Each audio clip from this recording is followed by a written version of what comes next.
ओम नमः शिवाय। हर हर महादेव। प्रिय भक्तों, सोमवार का दिन भगवान शिव को अति प्रिय है। आज मैं आपके लिए लेकर आई हूँ सोमवार व्रत कथा, जो श्रद्धा और विश्वास से सुनने पर जीवन की सभी बाधाओं को दूर कर देती है। तो चलिए प्रिय भक्तों, बड़े ही प्रसन्न चित्त मन से सुनते हैं सोमवार व्रत की यह पावन कथा। प्राचीन काल में किसी नगर में एक वैश्य दंपति रहा करते थे। उस वैश्य के पास अतुलनीय संपत्ति होते हुए भी उसे कोई संतान नहीं थी। इस कारण वह मानसिक संताप से सदैव संतप्त रहा करता था। इस दुख के निवारण का उसके पास कोई उपाय न था। वह वैश्य शिव जी का महान भक्त था। वह हर सोमवार को व्रत रहता और शिव मंदिर जाकर भगवान शिव की पूजा आराधना करता था। वह वैश्य शिव जी का महान भक्त था, इसीलिए वह प्रत्येक सोमवार को व्रत रहता और शिव जी की श्रद्धापूर्वक पूजा किया करता था और सायंकाल शिव उपासना के अनंतर अपनी पत्नी के साथ शिव जी के प्रसाद को ग्रहण किया करता था। एक बार उस वैश्य की असीम भक्ति से प्रसन्न होकर पार्वती जी ने शिव जी से निवेदन किया, प्रभु भगवान, यह भक्त एक बार उस वैश्य की असीम भक्ति से प्रसन्न होकर पार्वती जी ने शिव जी से निवेदन किया, भगवान, आपका यह अनन्य भक्त संतान कष्ट से अत्यंत दुखी है। कृपया आप इसके कष्ट को दूर कर दीजिए। तब शिव जी बोले माता पार्वती से कि देवी, संसार में मनुष्य अपने कर्मानुसार ही फल का भोग करता है, अतः संतान विहीनता उसके कर्म का फल है जिसे वह भोग रहा है। शिव जी की बात सुनकर पार्वती जी ने पुनः आग्रह किया, हे भगवान, आप कृपा करके इस भक्त को संतान युक्त बना दीजिए। आपके अनुग्रह से इसका कष्ट दूर हो जाएगा। शिव जी ने कहा, देवी, तुम्हारे आग्रह के फल स्वरूप मैं इसे 12 वर्षों के लिए पुत्रवान बना देता हूँ। ऐसा कहकर शिव जी ने उस वैश्य को पुत्रवान होने का वरदान दे दिया। कुछ समय व्यतीत होने पर वरदान के फल स्वरूप उस वैश्य की पत्नी ने गर्भ धारण किया और उसे पुत्र रत्न की उपलब्धि हुई। पुत्रप्ति के समय उस वैश्य ने वैदिक रीत से उसका जात कर्म संपन्न कराया। इस प्रकार उस बालक के 11 वर्ष पूरे हो गए। वह वैश्य बालक की आयु के संबंध में पहले से जानता था, अतः अब आयु संबंधी चिंता उस वैश्य के निकट आती गई। इसी समय एक दिन वैश्य पत्नी ने पुत्र विवाह की बात उस वैश्य से उठाई। उसके उत्तर में वैश्य ने कहा, अभी विवाह की क्या जल्दी है? अभी मैं बालक को विद्या अध्ययन के लिए बाहर भेजना चाहता हूँ। अध्ययन के पश्चात ही वैवाहिक कार्य संपन्न किया जाएगा। इस प्रकार पत्नी का पारितोष करके उस वैश्य ने बालक के मामा को बुलाया और उससे कहा, तुम अपने भागिनी को विद्या अध्ययन के लिए अपने साथ काशी लिवा जाओ। मार्ग में ब्राह्मणों को भोजन दक्षिणा देते हुए अपनी यात्रा को संपन्न करना। पिता के कथानुसार वह वैश्य पुत्र अपने मामा के साथ यात्रा करते हुए एक बड़े नगर में जा पहुंचा। संयोगवश उस नगर की राजकन्या का विवाह उसी दिन होने वाला था। वह राजकन्या अत्यधिक गुणवती एवं रूपशालिनी थी, परंतु खेद की बात है कि जिस राजकुमार से कन्या का विवाह होने वाला था वह एक आंख से काना था। इस सुंदर वैश्य के पुत्र को देखकर वर के पिता ने एक युक्ति सोची। उसके उस बालक के संरक्षण मामा को बुलाकर पूछा, यदि कुछ समय के लिए आप अपने भांजे को मुझे दे दें तो आपकी बड़ी कृपा होगी। विवाह कार्य पूरा हो जाने के बाद मैं इस बालक को आपको सौंप दूंगा। इसके साथ ही विवाह में उपहार स्वरूप जो भी सामग्री मिलेगी उसके भी आप अधिकारी होंगे। वर के पिता से दोनों पक्ष एक मत हो गए। बालक के मामा ने अपने भांजे को विवाह मंडप में नकली वर के रूप में सज्जित करके बैठा दिया। विवाह कार्य विधिवत संपन्न हुआ। सिंदूर दान के बाद उस वैश्य पुत्र ने राजकुमारी की साड़ी पर लिख दिया, हे प्रिय, तुम्हारा विवाह मुझ वैश्य पुत्र के साथ हुआ है और अब मैं विद्या अध्ययन के लिए काशी जा रहा हूँ। तुम्हारी विदाई ससुराल जाने की नकली वर के साथ होगी, जो कि एक आंख से काना है। इतना लिखने के बाद बालक अपने मामा के पास लौट आया। वैश्य पुत्र के जाने के बाद जब राजकुमारी ने अपनी साड़ी पर लिखे हुए लेख को पढ़ा तो वह विस्मित हो उठी। उसने राजकुमार के साथ जाने से स्पष्ट शब्दों में अस्वीकार कर दिया। उसने बारातियों को संबोधित करके कहा, यह राजकुमार मेरा वास्तविक पति नहीं है। मेरा पति विद्यार्जन के लिए काशी चला गया है। वर पक्ष द्वारा किए गए कपटाचरण से कन्या के माता पिता असमंजस की स्थिति में पड़ गए। बहुत सोच विचार करने के बाद भी माता पिता ने अपनी कन्या को ससुराल भेजना उचित नहीं समझा।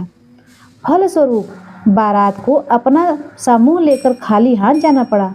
उधर काशी पहुंचकर वैश्य पुत्र विद्याधन में जुट गया और उसका मामा यज्ञकारों में निरत हो गया। इस प्रकार उस बालक के जीवन के 12 वर्ष पूरे हो गए। लड़के ने अपने मामा से कहा, मामा जी, आज मेरी तबीयत ठीक नहीं है, इसीलिए मैं थोड़ी देर के लिए विश्राम करना चाहता हूँ। इतना कहकर वह बालक शयन के लिए चला गया। कुछ समय के बाद जब मामा ने भांजे का निरीक्षण किया तो उसे मृत अवस्था में पड़ा पाया। उस समय उसका मामा यज्ञ में तल्लीन था। यज्ञ की समाप्ति के बाद वह फूट फूट कर रो पड़ा। उसी समय पार्वती जी के साथ आकाश मार्ग से शिव जी आ रहे थे। उस करुण चित्कार को सुनकर पार्वती जी का मन दयाद्र उठा। उन्होंने शिव जी से कहा, भगवान, इतना घोर कंदन कौन कर रहा है? इसके कारण का पता लगाना चाहिए। पार्वती जी के अनुरोध से शिव जी उस मृत बालक के निकट गए। पार्वती जी ने उस बालक को पहचान कर कहा, भगवान, यह तो वही बालक है जो आपके वरदान द्वारा उत्पन्न हुआ था। इसकी मृत्यु कैसे हुई?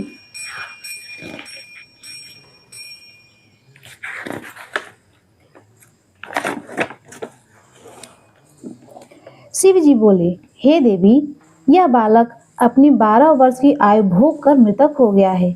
पार्वती जी ने निवेदन किया, भगवान, आप इसे पूरी आयु प्रदान करके जीवित कीजिए, अन्यथा आपका वह भक्त वैश्य अपना प्राण धारण नहीं कर सकेगा।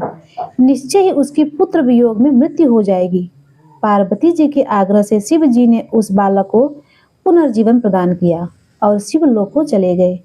शिव जी की कृपा से बालक नवजीवन प्राप्त कर मामा के साथ अपने नगर की ओर चल पड़ा। मार्ग में चलते हुए वह उसी नगर में ठहरा जहां पर उसका विवाह राजकुमारी के साथ हुआ था। वहां उसने यज्ञ कर्म करके पुरोहितों को भोजन दक्षिणा दिया। उस वैश्य पुत्र के आगमन की सूचना ब्राह्मणों द्वारा राजा को मिली। उस बालक को देखने के निमित्त राजा स्वयं गया। बालक के रूप में अपने दामाद को देखकर राजा की प्रसन्नता का ठिकाना न रहा। वह दामाद को अपने महल में लिवा गया। अपने यहाँ कुछ दिनों तक रखकर उसका स्वागत सत्कार किया।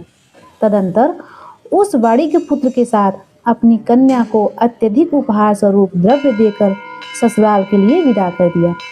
उस बालक ने अपनी पत्नी और अपने मामा के साथ अपने नगर की ओर प्रस्थान किया। घर के निकट पहुंचकर मामा ने सभी लोगों को एक स्थान पर रुकने का आदेश देकर कहा, तुम सब लोग थोड़ी देर तक यहीं ठहरो, मैं तब तक घर जाकर शुभ समाचार दे रहा हूँ। उधर उस बालक के माता पिता घर की छत पर मन में ऐसी प्रतिज्ञा जाकर जा बैठे थे कि यदि मेरा पुत्र नहीं लौटेगा तो हम दोनों छत से कूदकर अपनी आत्महत्या कर लेंगे। उस बालक के मामा ने घर पहुंचकर शुभ सूचना दी, तुम्हारा पुत्र विद्याधन में पारंगत होकर अपनी पत्नी के साथ सकुशल नगर के निकट आ पहुंचा है। इस सुखद समाचार को सुनकर बालक के माता पिता गदगद हो उठे। उनके नेत्रों में प्रेमाश्रु प्रभावित होने लगे।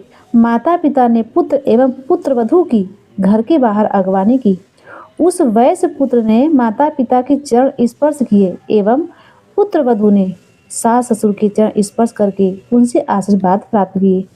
वह वैश्य नियम पूर्वक प्रत्येक सोमवार व्रत करके शिव अर्चना करने लगा।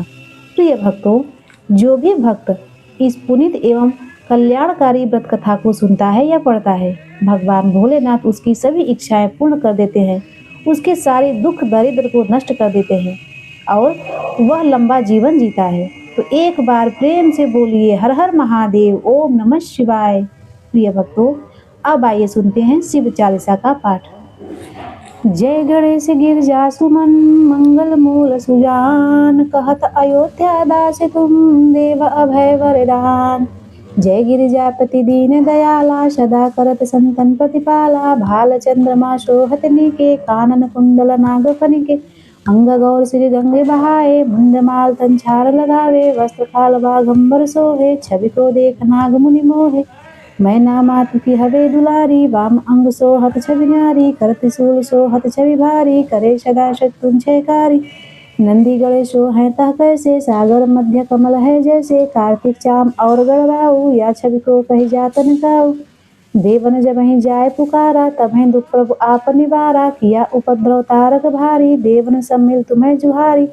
तुरत कडानन आप पठायो, लौ निमेष महामार गिरायो। आप जलंधर असुर संहारा, सुयश तुम्हार विदित संसारा। त्रिपुरा संशय युद्ध मचाई, सबै कृपा कर लीन बचाई। किया तपहि भागीरथ भारी, पूर्व प्रतिज्ञा ताशु पुरारी। दानिन महतम सम कोई नाही, सेवक अस्तुत करय सदाहि।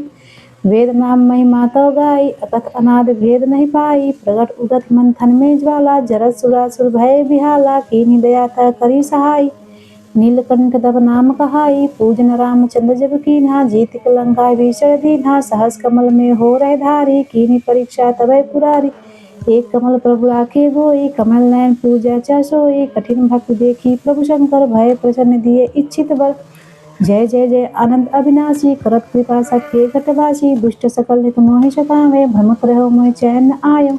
त्राहि त्राहि मैं नाथ पुकारू, यही अवसर मैं आन उबारो। लय त्रिशूल शत्रुन को मारो, संकट से मैं आन उबारो। मान पिता भ्राता सब कोई, संकट में पूछे न कोई।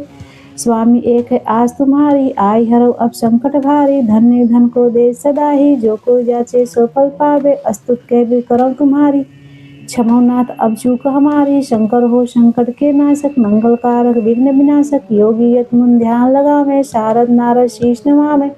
नमो नमो जय नमो शिवाय, सुर ब्रह्मादिक पार न पावे। जो यह पाठ करे मन लाई, तापर होते शंभु सहाय। ऋणिया जो कोई हो अधिकारी, पाठ करे सो पावन हारी। पुत्रहीन इच्छा कर जोई, निश्चय शिव प्रसाद ते होई। पंडित त्रयोदशी को लावे, ध्यान पूर्वक होम करावे। त्रयोदशी व्रत करे हमेशा, तन नहीं ताके रहे क्लेशा। धूप दीप नैवेद्य चढ़ावे, शंकर सम्मुख पाठ सुनावे। जन जन के पाप नशावे, अंतवासीपुर में पावे। कहे अयोध्या दास तुम्हारी, जान सकल दुख हरो हमारी। नित्य नेम करे प्राति ही पाठ गौरा चालीसा। तुम मेरी मनोकामना पूर्ण करो जगदीश। मग 67 है मंत्रित, संवत 64 जान। अस्तुत चालीसा शिव ही पूर्ण की निकल्याण। ओम नमः शिवाय। प्रिय भक्तों, अब आइए सुनते हैं भगवान भोलेनाथ की आरती। ओम जय शिव ओंकारा, हरि जय शिव ओंकारा। ब्रह्मा विष्णु सदा शिव, अर्धांगी धारा। ओम जय शिव ओंकारा। एकानन चतुरानन पंचानन राजे, प्रभु पंचानन राजे। हंसानन गरुड़ासन, वृषवाहन साजे। ओम जय शिव ओंकारा।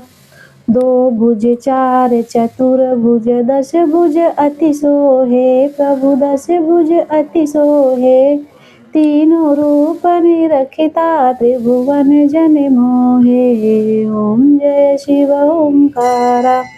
अक्षमाला वनमाला, मुंडमाला धारी। प्रभु मुंडमाला धारी। चंदन मृग मद सोहे, भोले शशिधारी। ओम जय शिव ओंकारा। श्वेतांबर पीतांबर, वागंबर अंगे। प्रभु वागंबर अंगे।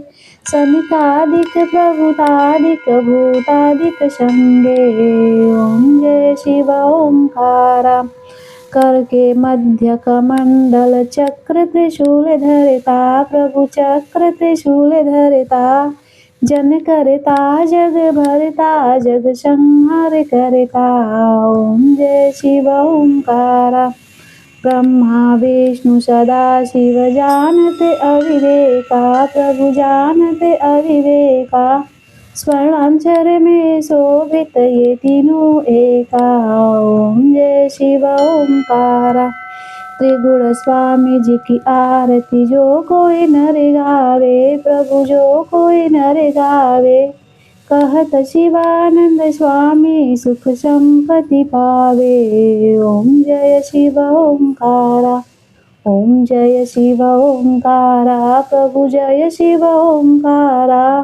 ब्रह्मा विष्णु सदा शिव अर्धांगी धारा। ओम जय शिव ओंकारा। त्वमेव माता च पिता त्वमेव, त्वमेव बन्धुश्च शिखा त्वमेव, त्वमेव विद्या द्रविणं त्वमेव, त्वमेव सर्वं मम देव देव। ओम नमः शिवाय। हर हर महादेव। प्रिय भक्तों, भगवान भोलेनाथ ऐसे देव हैं जो बहुत ही जल्दी प्रसन्न हो जाते हैं, अपने भक्तों की हर मनोकामनाएं को पूर्ण कर देते हैं। बस ये चाहिए कि उन पर अटूट विश्वास रखिए, भगवान जरूर आपकी हर इच्छा को पूर्ण करेंगे। तो एक बार जयकारा लगाते हुए कथा की समापन करते हैं। हर हर महादेव। ओम नमः शिवाय। नमः पार्वती पतये। हर हर महादेव।